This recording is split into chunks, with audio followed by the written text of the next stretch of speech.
Hi everyone, this is Dr. Wyche Coleman. This is a straightforward cataract. We're going to take it slow and steady and go through the basic steps of a divide and conquer cataract surgery. So the first is the paracentesis. We'll make it with a 15-degree blade. We want it very flat, iris plane. Look at the base of the blade where it connects to the plastic to make sure it's not rotated, about halfway in and straight out. That's followed by sugarcane. We can use lidocaine, but at our center we use sugarcane on everyone for good pupil dilation. Make sure the cannula tip is all the way in the eye so that you don't dissect away the endothelium. Unlikely, but possible. Same with the viscoat. Get the cannula tip in, inflate some, and pull it from distal to the wound back to proximal, and that will allow any air bubbles to burp out of the paracentesis. We want it firm, but not too tight. This is a basically two-step incision.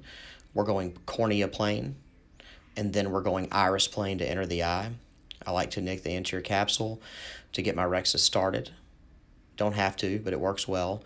I'm going to go in with my Utrata tips closed and lift up slightly to get the paracentesis going in the direction that I want it. We're going to try to grab as close to the free edge as we can, and that will reduce the number of regrafts that we have to do to complete the capsulorhexis. I use a chain cannula for hydrodissection. It works fine with a straight cannula. The chain's a little bit nicer to get under the surgical wound, but we want to see a good fluid wave behind the lens. And we want to pulse. Hydrodissection is about high pressure and low volume, so we pulse, pulse, pulse. High volume is what causes iris prolapse and lens blooping. High pressure and short intervals causes the fluid wave and the hydrodissection that we're hoping for. So we use the phaco to get the air bubble out of the way. Now we'll start making our grooves. And the phaco tip is about 1 millimeter, a little bit more in diameter. Lens is usually 4 to 5 millimeters thick at least. So you have 3 passes with impunity before you have to think about grooving through the bag. You have 3 full thickness passes. So don't even worry about it until you've made 3 passes and then start to be careful.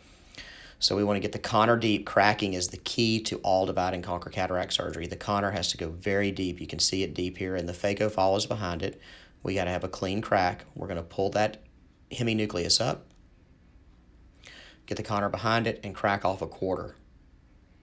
I always try to get as perfect quarters as I possibly can. We don't want to crack off a 1/6 or an 1/8. It leaves us a bigger piece to get that's harder to handle after the first quarter is removed. Once that half is removed, we engage it. We get the conner in behind it. We get them on top of each other optically. So the phaco tip was right on top of the conner, and then we bring them together, and that gets a clean quarter. The last quarter comes up easily. We're protecting deep with the conner.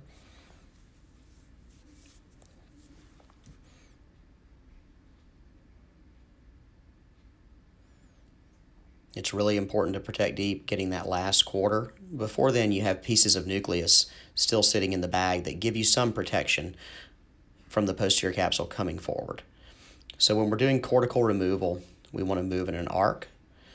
When we engage the cortex, we want to push down slightly to pull it away from the anterior capsular leaflet, and then bring it back up, and keep your port pointed up in the center of the eye in a safe position before you add a lot of pedal. Remember, when you're going to retrieve cortex, we're in position 1 to move into a spot to engage the cortex, and then we're in position 2 to aspirate the cortex into the tip.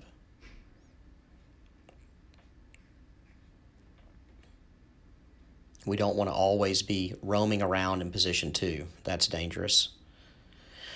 Okay, we'll inflate the bag.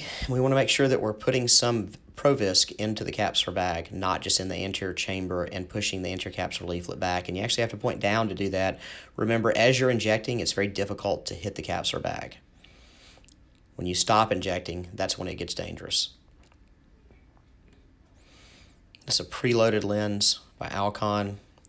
I don't love these. They're a little harder to get in the wound. I use a second instrument to stabilize the eye. That helps some. We also have a little problem with the trailing haptic, taking a little extra time to unfold. But they do come out perfect with no scratches and save a little bit of time because they don't have to be manually loaded. I use an Alcon clear lens. I like that better than the yellow SN. This is an SA60WF in a preloaded packaging. So we'll go remove the viscoelastic from the anterior chamber, nudge the lens over. After you get about 100 cases, you start getting the viscoat from behind the lens. Lift up, wash it out from behind, nudge the lens back in position, get in the anterior chamber, rotate side to side, and wash all the viscoelastic out you can. That'll help prevent pressure spikes on day one. We're hydrating by dividing the wound in half from the inner edge to the outer edge. We want to stick the cannula tip about halfway between the two, and that's where we hydrate the wound. A little dirty burp to get the anterior leaflet folded back into the eye, correction the posterior leaflet. We can hydrate just one side of the paracentesis as long as we hydrate enough for the edema to come all the way around the wound.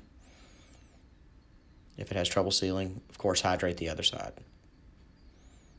So these wounds are sealed tight. We can press on the eye and make sure they're stable. This is cefuroxime. I do that in every one except for cephalosporin.